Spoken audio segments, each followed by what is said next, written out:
Assalamualaikum warahmatullahi wabarakatuh. Kami dari kelompok D akan mempresentasikan hasil kerja kami mengerjakan soal bab 20 mengenai akuntansi pensiun dan imbalan pasca pensiun. Sebelum masuk ke pembahasan, perkenalkan nama saya Dewi Putri Anggraini dengan NPM akhir 130. Kemudian ada teman saya Adinda Ekawati dengan NPM akhir 213, kemudian ada Angela Rosavian dengan NPM akhir 231, kemudian ada Muhammad Ivan dengan NPM akhir 269. Di sini saya akan membahas soal 26, di mana soalnya tertera yaitu data pensiun perusahaan yang berlaku sampai dengan tahun 2022 dengan jumlah dalam ribuan, yaitu dalam berikut.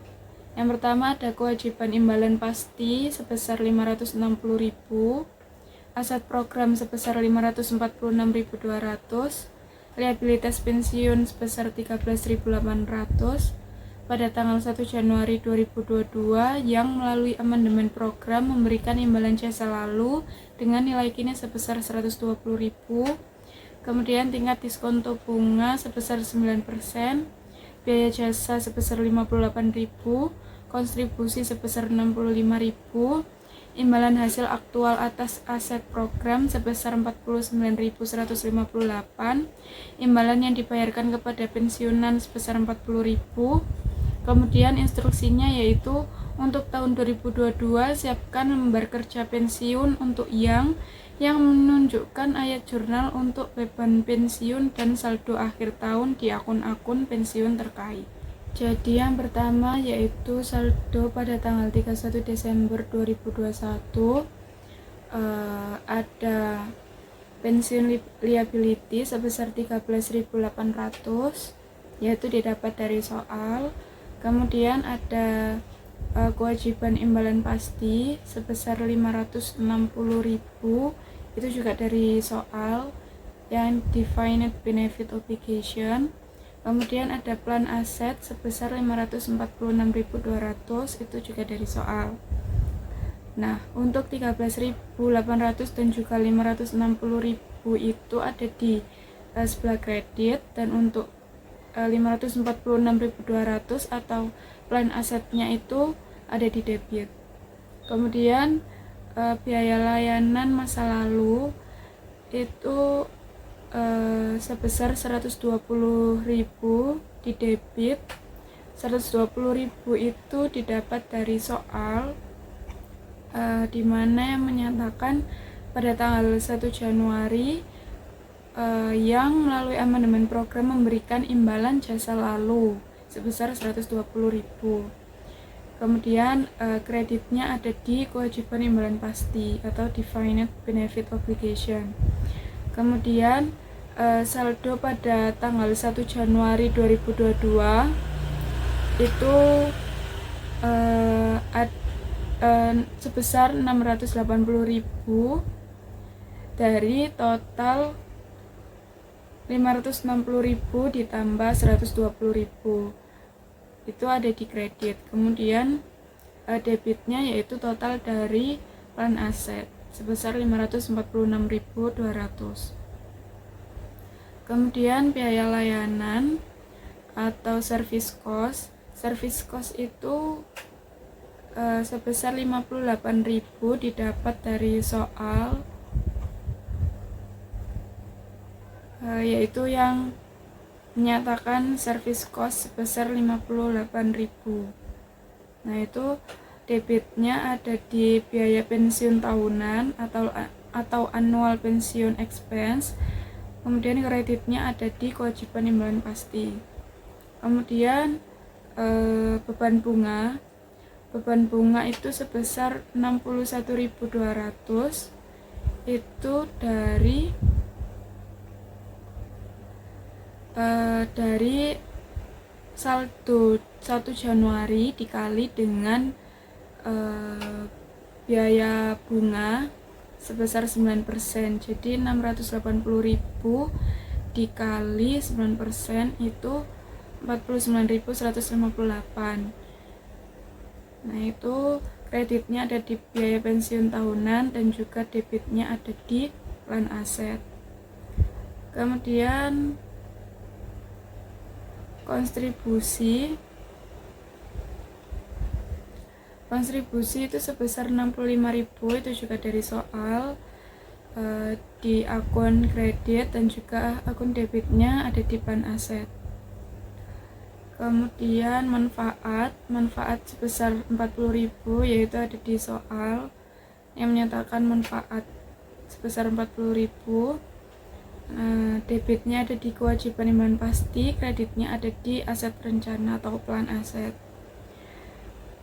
Jadi entry jurnal untuk tahun 2022 yaitu total dari 120.000 ditambah 58.000 ditambah 61.200 dikurangi 49.158 karena dia kredit.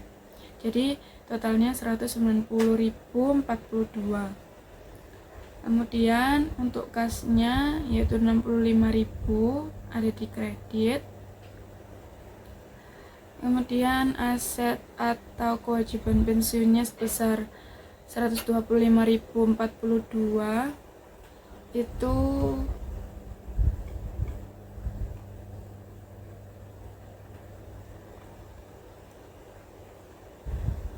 itu adalah pengurangan dari 190.042 dikurangi 65.000, ketemunya 125.042. Kemudian saldo untuk tanggal 31 Desember 2022 untuk aset atau kewajiban pensiun atau pensiun aset atau liability itu sebesar 138.842 didapat dari 13.800 ditambah dengan 125.042. Kemudian untuk kewajiban imbalan pasti totalnya yaitu 759.200 didapat dari 680.000 ditambah 58.000 ditambah 61.200 dikurangi debit yaitu 40.000. Kemudian untuk plan asetnya totalnya yaitu 620.358 didapat dari 546.200 ditambah 49.158 ditambah 65.000 dikurangi kredit 40.000. Jadi totalnya 620.358 sebelah debit. Baik, selanjutnya pada soal E20.8 ini mengenai pengungkapan beban pensiun dan pendapatan komprehensif lainnya. Jadi TVRS Enterprise menyediakan informasi berikut terkait dengan rencana pensiun manfaat pasti. Nah, ini ada saldo atau nilai pada 31 Desember 2022 di mana kewajiban manfaat pasti itu sebesar 2.729.907 euro. Lalu nilai wajar aset rencana itu sebesar 2.278.329. Lalu akumulasi rugi bersih itu sebesar 1.700 dan ada data rencana pensiun lainnya yaitu biaya layanan untuk tahun 2022 yaitu sebesar 94.000. Lalu pengembalian aktual atas aset rencana pada tahun 2022 itu sebesar 130.000.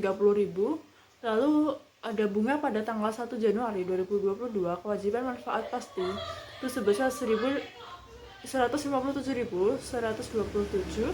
Lalu kontribusi untuk rencana pada tahun 2022 itu sebesar 93.329. Lalu manfaat yang dibayarkan itu sebesar 140.000. Lalu tingkat diskonto atau bunga itu sebesar 6%. Lalu ada perintahnya. Jadi yang A itu siapkan catatan yang mengungkapkan komponen biaya pensiun untuk tahun 2022. Lalu yang B, tentukan jumlah pendapatan komprehensif lain dan pendapatan komprehensif untuk tahun 2022. Laba bersih untuk tahun 2022 adalah 35.000. Lalu yang C itu hitunglah jumlah akumulasi pendapatan komprehensif lain yang dilaporkan pada tanggal 31 Desember 2022. Baik, untuk jawaban yang A bisa dilihat dalam slide berikut. Jadi catatan atas laporan keuangan yang mengungkapkan komponen beban pensiun. tahun 2022 itu catatan X itu beban pensiun neto untuk tahun 2022 terdiri dari komponen biaya pensiun sebagai berikut. Jadi biaya langganan itu sebesar 94.000 euro, lalu beban bunga itu sebesar 164.220, lalu pendapatan bunga itu diperoleh dari 2.278.329 dikali 6%, itu hasilnya 136.700, dan ini dikurangi ya. Jadi total biaya pensiun itu adalah biaya layanan ditambah beban bunga lalu dikurangi pendapatan bunga, yaitu sebesar 121.520. Lalu untuk yang B, pendapat komprehensif lainnya tahun 2022 ini ada kerugian aset, di mana rumusnya 136.700 euro dikurangi 130.000 sama dengan 6.700 euro. Jadi pendapatan komprehensif lainnya itu sebesar 6.700. Lalu pendapatan komprehensif tahun 2022 yaitu pendapatan bersih sebesar 35.000. Lalu kerugian komprehensif lainnya sebesar 6.700. Dan ini dikurangi, jadinya pendapatan komprehensif itu sebesar 28.300 euro. Baiklah, saya akan melanjutkan penjelasan di soal 20.8 yang di bagian C, yang diketahui soalnya compute the amount of accumulated other comprehensive income report at December 31. Oke, jadi karena tidak diketahui saldo awal pada Januari 2022 ini, jadi kita tulis sebagai 0. Lalu untuk aset loss-nya diketahui dihitung dari 136.700 dikurangi dengan 130.000 menjadi 6.700. Lalu di akhir jawaban yaitu balance di Desember 31 menjadi 6.700. Kita ke soal di nomor 20.10. Jadi ini membahas tentang pension expense, journal entries, dan statement presentation. Di sini sudah ada lampiran soalnya dan yang ditanyakan ada 3 poin. Yang A mengenai determine the amount of the component of pension expense that should be recognized by the company in 2022. Terus poin yang B yaitu prepare the journal entry or entries to record pension expense and the employer contribution to the pension trust in 2022. Lalu untuk poin yang C yaitu indicate the amount the would be report on the income statement and the statement of financial position of for the year 2022. Untuk jawaban yang di poin A, jadi diketahui service cost yaitu sekitar 56.000. Lalu ditambahkan dengan interest cost yang didapat dari 900.000 dikalikan 9% yaitu menjadi 81.000. Lalu akan dikurangi dengan interest on plan asset yang diambil dari 600.000 dikalikan 9% menjadi 54.000. Lalu kalau di total dari service cost ditambah interest cost dan dikurangi dengan interest on plan assets, pension expense-nya menjadi 83.000. Di sini saya akan mempresentasikan soal nomor 20 strip 10. Yang pertama yaitu pada poin B, siapkan jurnal untuk mencatat biaya pensiun dan kontribusi pemberi kerja kepada pekerja yang pensiun pada tahun 2022. Yang pertama pada bagian debit, pensiun expense sebesar 83.000, pensiun aset atau liability atau kompensasi sebesar 60, kontribusi sebesar 62.000, pada cash dikredit sebesar 145.000. Selanjutnya pada poin C, tunjukkan jumlah yang akan dilaporkan pada laporan laba rugi dan laporan posisi keuangan untuk tahun 2022. Pada bagian definite benefit obligation, saldo awalnya sebesar 900.000 ditambah service cost sebesar 56.000 ditambah interest expense sebesar 81.000 menjadi saldo akhir sebesar 1.037.000. Pada plan aset, pada saldo awalnya sebesar 600.000 ditambah actual return sebesar 60.000 dan contribution sebesar 145.000. Untuk net pension liability yaitu definite benefit obligation dikurangi plan aset menjadi 232.000. Selanjutnya pada bagian equity, accumulated OCI awal loss sebesar 40.000 ditambah aset gain sebesar 6.000 menjadi accumulated OCI akhir 34.000. Sekian pemaparan yang bisa kelompok kami sampaikan. Terima kasih atas perhatiannya. Kurang lebihnya kami mohon maaf. Wassalamualaikum warahmatullahi wabarakatuh.